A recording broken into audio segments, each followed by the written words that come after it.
Namiq müəllim, biz məktəblərdə fiziki tərbiyə dərsinin əhəmiyyətindən danışırıq. Amma bir məqam da var ki, bunu danmaq olmaz. Bəzi valideynlər və yaxud da bəzi şagirdlər və yaxud da bəzi məktəblərdə idman dərsi, ümumiyyətlə fiziki tərbiyə dərsi sanki ciddiyə alınmır.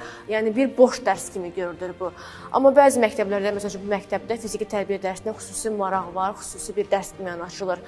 Ümumiyyətlə siz nə düşünürsünüz? Məktəblərdə, cəmiyyətimizdə fiziki tərbiyə dərsinin inkişafı üçün, kütləviləşməsi üçün hansı məqamları daha çox göz önünə gətirmək lazımdır? İlk növbədə müəllimin özü, fizik tərbiyə müəlliminin özü peşəkar olmalıdır və o müxtəlif layihələrdə iştirak etməlidir. Müasir tələblərə uyğun olaraq müasir dərslər keçməlidir. Çünki hal-hazırdakı şagirdlər əvvəlki şagirdlərdən daha fərqli olaraq müasir tələblərə cavab vermək istəyən müəllim görmək istəyir.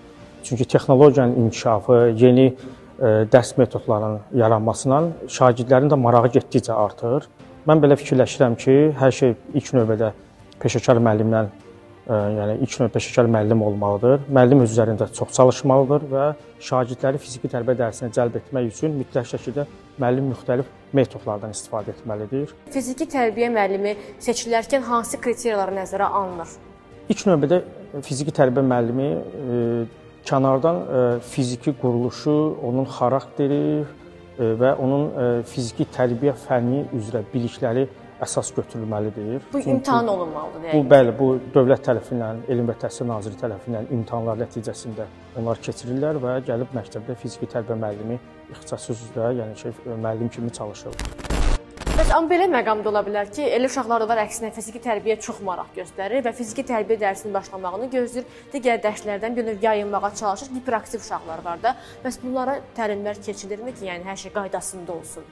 Deməli, hiperaktiv uşaqlar tək fiziki tərbiyə dərsində deyil, digər dərslərdə də həmişə hiperaktivliyini göstərirlər.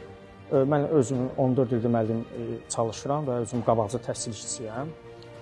Həmin şagirdlər üçün xüsusi dərsin içərisində tapşırıqlar verilir. Yəni, onlar liderlik, müəllimin köməkçisi, müəyyən tapşırıqları şagirdlərdən öncə etmək üçün əvvəlcədən onlara tapşırıq verilir. Yəni, idman dərsində siz bunu keçirsiniz, belə bir metoddan istifadə edirsiniz. Bəli, mən məsəl üçün belə bir hiperaktiv şagirdlər, onlar sırada dayana bilmirlər, çalışırlar çox qaçsınlar, enerji çoxdur onlarda. Normaldır. Yəni, onlar dərsdən öncədən artıq müəllim öz proqramını qurur ki, həmin şagirdlər xüsusi tapşırıqlar verəcəklər. Onlar müəllimin köməkçisi olurlar və müəllimin elədiyi hərəkətlərin müəyyən bir hissəsini əvvəlcədən şagirdlərlə bölüşürlər. Çünki onlar liderlik və özünü önə vermək xüsusiyyəti daha yüksək olduğu üçün digər şagirdlərdən daha irəli atırır və onların, necə deyər, enerjisi müəyyən bir hissəsi alınır. Bir də ən əsası həmin şagirdlərin mütləq şəkildə fərdi yanaşmaq lazımdır.